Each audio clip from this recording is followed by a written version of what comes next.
नमस्कार साथियों।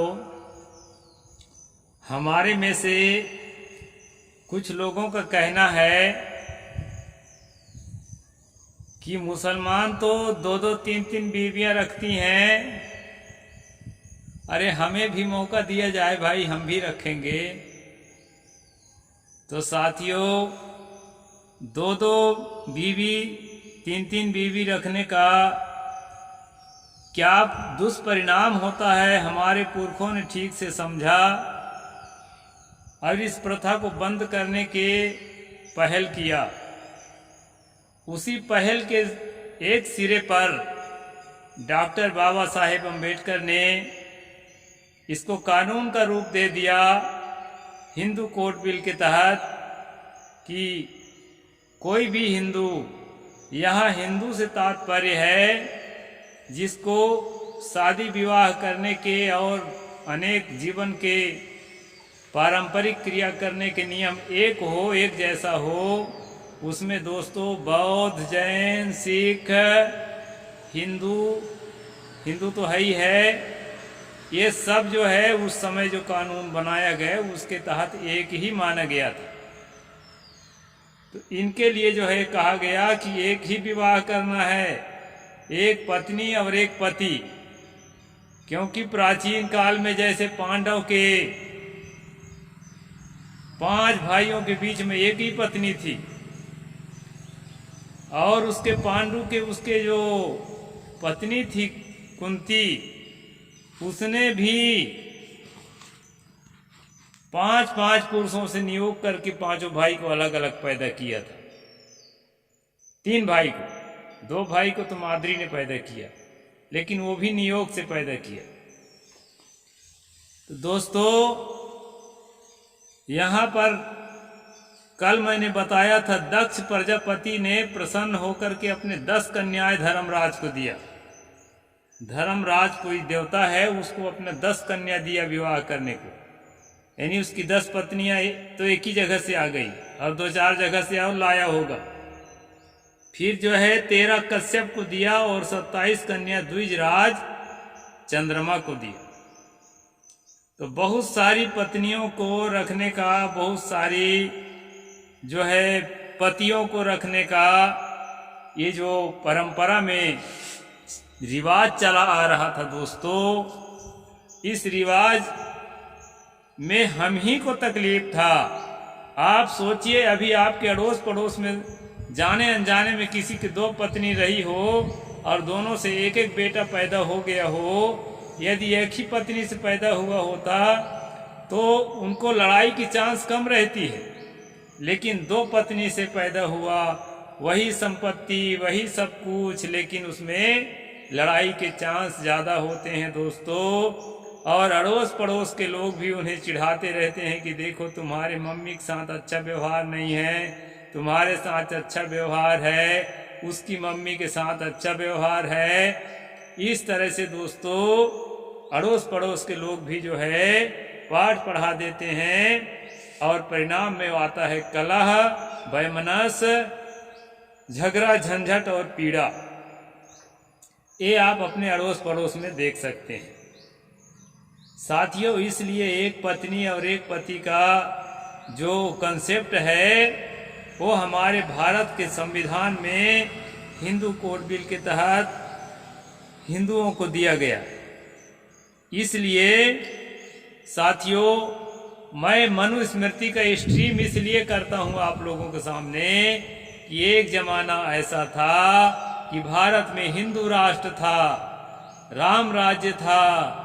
साथियों, उस जमाने में लोगों को जो पीड़ा थी, लोगों की जो दुर्दशा थी, मानसिक दुर्दशा, कानूनी दुर्दशा, आर्थिक दुर्दशा, सामाजिक दुर्दशा, राजनैतिक दुर्दशा, उन दुर्दशाओं का दिग्दर्शन जो है इस मनुस्मृति के माध्यम से हो जाता है और रामायण महाभारत के माध्यम से भी हो जाता है। तो उन दुर्दशाओं के प्रति आपको सावधान करने के लिए दोस्तों मैं मनुष्य का स्ट्रीम करता हूँ। ये मनु को मानने वाले कुछ लोग हैं ना, जो पढ़ते बढ़ते हैं नहीं और अपना दुश्मन मुझे समझ लेते हैं। ठीक से पढ़ाई करें, समझ में आ जाएगा। जिन किताबों को श्रद्धेय मानते हैं आप, उन्हीं किताबों से मैं बता रहा हूँ। श्रद्धेय बात के अलावा भी कुछ ऐसी बातें हैं जो आपके जीवन के लिए, आपके परिवार के लिए, आपके समाज के लिए, आपके देश के लिए घातक। उनसे सावधान करने के लिए दोस्तों मनुस्मृति को पढ़कर मैं सुनाता हूँ और रामायण महाभारत को पढ़कर सुनाता हूँ, उनको खराबी निकालने के लिए नहीं। तो इसको जो है आप लोग समझेंगे। आज का प्रसंग है 9वां अध्याय में, मनुस्मृति 9 अध्याय श्लोक नंबर 149 से शुरू करता हूँ दोस्तों। इसके पीछे जो है पिछला प्रसंग मैं बता चुका हूँ कि जो स्त्री बड़े लोगों से नियुक्त होने पर भी देवर या अन्य किसी को पुत्र उत्पन्न करावे, कहने का मतलब जो विधवा हो गई है तो अपने जेठ से या अपने ससुर से या उसी खानदान के किसी से अगर गर्भधान हो गया एक बार उसको, तो उसको अपने देवर से गर्भधान नहीं कराना चाहिए, यानी उसके शारीरिक संबंध नहीं बनाना चाहिए। ये मनु का कानून है। यानी उस समय जो है जेठ से, ससुर से विधवा कोई भी संबंध बना लेता था और देवर बना लेता था और उससे बच्चे उत्पन्न करते रहते थे। तो इसके बारे में कहा है कि वो जो है कामज पुत्र हो तो वह पितृधन का अधिकारी नहीं होता, क्योंकि पंडितों ने उसके जन्म को वृथा कहा है। यानी पहले बड़ों से अगर बच्चा पैदा करा चुकी है वो स्त्री, इसके बाद अपने देवर से कराएगी तो वो देवर से उत्पन्न बच्चा को धन का अधिकारी नहीं माना जाएगा, यानी खानदान की संपत्ति में उसको अधिकार नहीं दिया जाएगा। इस विषय पर विस्तार से चर्चा मैं पिछले स्ट्रीम में किया था दोस्तों। यदि आप पिछले स्ट्रीम को नहीं देखे हैं तो जरूर देखें और अपने सभी साथियों तक पहुंचाएं, ताकि जो है चैनल के उद्देश्य देश के जन जन तक पहुंच सके। इसलिए दोस्तों शेयर जरूर करें अपने साथियों में। अब मैं आगे बता रहा हूं कि ब्राह्मण एक से अधिक जाति के स्त्रियों के साथ जब विवाह करता है, कई पत्नियां रखता है, तो किस पत्नी के बच्चे को किस तरह से अधिकार परिवार में दिया जाएगा, उसके विषय में मैं आपको बताता हूँ। आप बिल्कुल भी ये मत सोचिए दोस्तों कि हिंदू धर्म में एक पत्नी और एक पति का आदर्श है। आप राम को सामने रख करके कहने लगते हैं तो राम जैसे 2-4 लोग ऐसे हुए हैं, कथाओं के माध्यम से बताए गए हैं कि वो एक पत्नी वाले थे, नहीं तो बहुत बहुत पत्नियों का वर्णन मिलता है। राम के पिता दशरथ जो है स्वयं जो है 3 उनकी सजाती पत्नियां थी और 350 जो है निम्न जाति की पत्नियां थी। तो उसको जो है आप जब वाल्मीकि रामायण अयोध्या कांड में देखेंगे तो एकदम स्पष्ट हो जाएगा। तो इस तरह वर्णन किया गया है दोस्तों। खास बात यह है कि अधिक पत्नियां जो है मनुष्य के लिए कल्याणदायक नहीं है। इस दृष्टि से मैं राम राज्य से, हिंदू राष्ट्र से आपको सावधान करते चलता हूँ। तो यहाँ पर ब्राह्मण के लिए बताया है कि क्योंकि ब्राह्मण को चारों वर्ण के बेटियों से विवाह करने का हक दिया गया है मनुस्मृति में, और क्षत्रिय को क्षत्रिय, वैश्य और शूद्र के बेटियों से विवाह कर सकता है, और वैश्य जो है वैश्य और शूद्र के बेटी से विवाह कर सकता है, और शूद्र जो है केवल शूद्र के बेटी से विवाह कर सकता है। इस तरह यहाँ का नियम है दोस्तों मनुस्मृति का, हिंदू राष्ट्र का। तो मैं अभी आपको बता दूं कि ब्राह्मण के लिए विवाह का क्या सिस्टम दिया है, विवाह के बाद बेटों को बंटवारा का, वो मैं आपको स्पष्ट बताता हूँ। ब्राह्मणस्यानुपूर्वेण चतस्तस्तु यदि स्त्रियः तासां पुत्रेषु जातेषु विभावेयं विधिः स्मृतः। 149 चैप्टर 9। यदि ब्राह्मण को चारों वर्णों की स्त्रियां हों और चारों को पुत्र हों तो उनके विभाग की व्यवस्था इस प्रकार है कि नासो को वृषो यान्मलंकारश्च वेश्यश्च विप्रस्य दारिकं देमेकांश्च प्रधानतः। 150 नंबर श्लोक 9वां अध्याय मनुस्मृति। स्वजाति स्त्री से उत्पन्न पुत्र को खेती करने लायक श्रेष्ठ बैल, सवारी लायक घोड़ा, आभूषण, मकान, अन्य विभागीय वस्तुओं में से एक एक श्रेष्ठ वस्तु देना चाहिए। यानी अपने जात के जो औरत लाया है, ब्राह्मण के जो बेटी लाया है, उसको जो है बैल, घोड़ा और आभूषण जो है श्रेष्ठ श्रेष्ठ छांट करके और जो है उसको अलग से पहले देना चाहिए। किसको?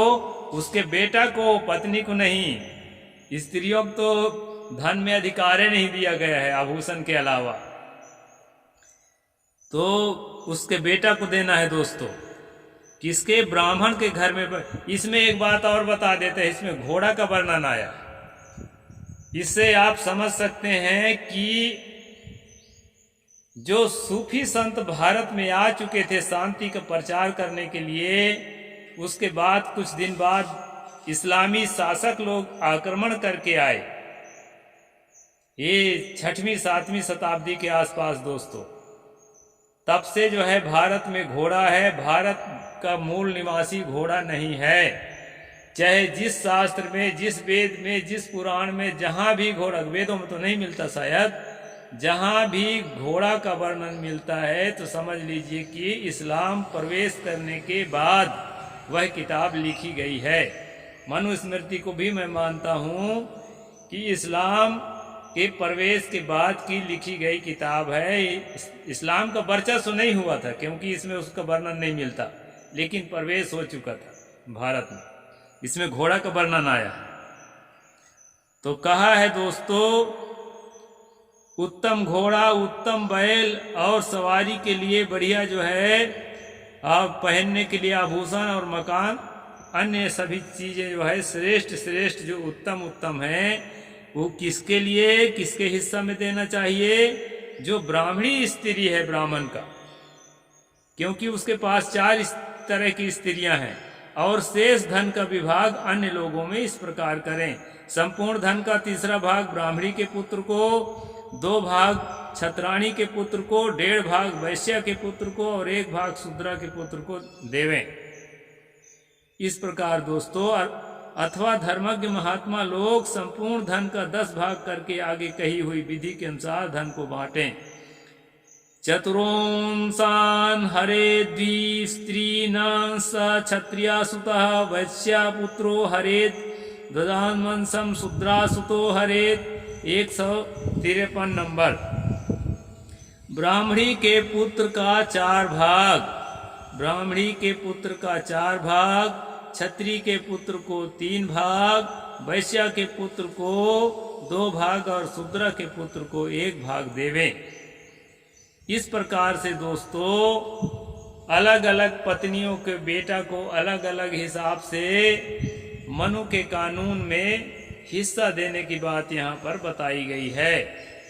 इससे जो है आप ही बताइए कि अपने बाप से उत्पन्न हुआ कोई भी बेटा को ऐसा लगता है कि मेरा बाप है, मेरी माँ है, तो उससे संबंधित जो भी संपत्ति है उसमें मैं भी बराबरी का हक पाऊँ। और अगर ऐसा नहीं मिलेगा तो उसके मन में वैमनस्य पैदा होगा, झगड़ा झंझट पैदा होगा और फिर मार काट भी कर सकता है। आप जानते हैं राजा कंस ने अपने 10 भाइयों को मारकर अपने बाप को जेल में बंद करके और सत्ता को अपना कब्जा में किया था। इसी तरह औरंगजेब ने अपने भाइयों को मारकर अपने पिता को जेल में डाल करके और जो है सत्ता में कब्जा किया था। ऐसा क्यों करना पड़ा उन लोगों को? इसलिए कि अपने घर के वो सबसे छोटे थे। इस दृष्टि से इस कानून से उनका हिस्सा थोड़ा सा बनता था और थोड़ा सा हिस्सा लेना कोई पसंद नहीं करता, अधिक से अधिक लेना पसंद करता है। इसलिए दोस्तों डॉक्टर बाबा साहेब अम्बेडकर के संविधान में चाहे लव मैरिज से पैदा हुआ हो, चाहे अरेंज मैरिज से पैदा हुआ हो, चाहे सजाती हो, चाहे विजाती हो, किसी जाति की स्त्री से पैदा हुआ हो, पति पत्नी से पैदा हुए बच्चे का समान अधिकार जो है संपत्ति में, सम्मान में सुरक्षित रखा गया है।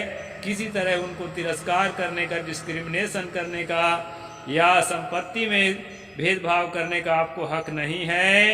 ये वर्तमान संविधान के अनुसार बेटी बेटा सबको अधिकार दिया गया है।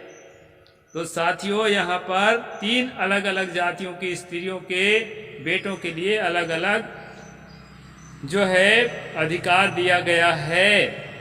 बड़ी जाति को ज़्यादा, छोटी जाति मझली जाति को कम, संझली जाति को और कम, और एकदम छोटी जाति को एकदम कम।